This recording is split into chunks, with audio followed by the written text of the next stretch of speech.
One of the things I wanted to talk about, because a lot of people have asked me what the motivation is for me to make these videos on a daily basis. And really it's the story of my wife. And if you really want to hang out to the end, you're going to hear quite a story. Again, I'm the author of Amanda, A Cautionary Tale of Alcoholism. It's set to come out in the first quarter of 2024. But what happened with her is that she had been, drinking for a long time, probably 20 years. And it started with a bottle of wine here, there, and then eventually became daily. And then the amount of alcohol increased. But the last month of her life, after about 20 years of this, she fell down a flight of stairs at our house. And then she went to a rehab. I took her to a rehab facility. It was actually her 7th rehab facility in Los Angeles. I wanted to get her as far away as possible. And she was at the rehab facility for one day. And I realized that when I drove her to that facility, it would probably be the last time, because she wasn't making a lot of sense. I believe she had what's called wet brain.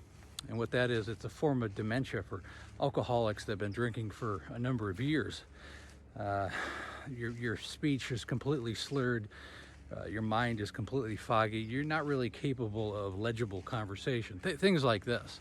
And I could tell she had some very serious health issues. So I took her to this rehab, and it was her 7th rehab that she'd been to in probably 5 years. And it was just, for us, it was routine. I just need to get her out of the house. But this was it for me. I was going to put her into a sober living facility after this for probably a year.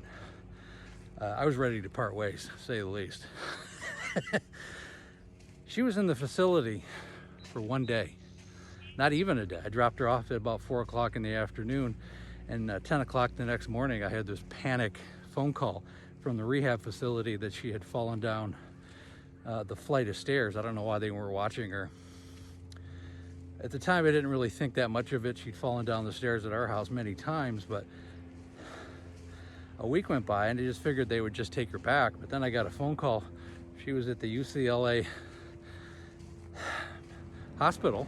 She was at the Ronald Reagan wing of UCLA, and her heart had stopped. And they called me at 3 o'clock in the morning to give me authorization to revive.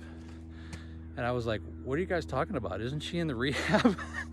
I didn't even know. I didn't even know the extent of how bad it was. You get to the point where you've had enough drama, and you do get to the point where you just don't care. Honestly, it's an emotion that's very difficult to understand, even having been married for 25 years. So, and make a long story short, she was in ICU for 28 days. They did 12 operations on her. She had a lot of bacteria, and a lot of her organs weren't functioning properly. Obviously, the liver was covered in fatty tissue. Her intestines were pretty destroyed. She had had a stomach bypass. She had had her stomach removed about 5 years before this to lose weight. But if your diet's pretty much beer and wine, it's pretty hard to lose weight. She had a multiple set of issues. And then she went into a coma. She was never really cognizant again. I visited her twice. One time she was writhing up in so much pain that they had to put her under again. It was the most grisly scene I've ever seen. It looked like something out of Exorcist. And it didn't really look like my wife. She didn't look like my wife, to be honest with you. She was unrecognizable. The bloating, and they had to leave her incision open, so her insides were actually open for the last couple of weeks of her life, which was crazy. But intensive care at UCLA. Finally, they called me, I think on the 27th day, and they said her blood pressure has sunk so low that we're going to have to call it. There isn't anything else we can do for her. And I had already come to that conclusion weeks before, but the hospital has to do their due diligence. In some ways, it's kind of a shame how much resources they put into it, because the final bill was $3.2 million for her last month of her life. And it's unbelievable. Luckily I'm in the insurance business. I didn't have to pay it, but Those are resources that were used to save her life. And I knew it was a futile thing. Futile.